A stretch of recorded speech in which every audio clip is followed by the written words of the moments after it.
नमस्कार शेतकरी बांधवांनो.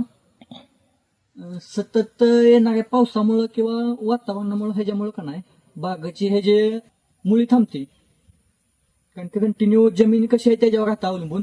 जमीन जर काळवट असेल तर ते ओलावा धरून ह्याच्यामुळं का नाही मुळी पूर्णपणे थांबते. त्याच्यामुळं का नाही आपण बागेमध्ये मायक्रोरायझा आणि काळा गोळ वापरतो. मग हे तुम्ही तुमच्याकडे मार्केटमध्ये असेल 100 ग्रॅमची पुडी असते. एका एकरला तुम्ही 200 ग्रॅम घेऊ शकता, 2 पुड्या एका एकरमध्ये. आणि त्याच्यात काळा गुळ तुम्ही 4 ते 5 किलो घेऊ शकता. हे दोन्ही मिक्स करून घेऊ शकता. आता आपण महागटल्या 2 दिवसातच सोडलेलं होतं बघा. त्याची मुळी बघा आपली कशी लगेच चालू होती. फास्ट तुम्ही बघू शकता बघा, मुळी आपली अशा पद्धतीने चांगली चालते.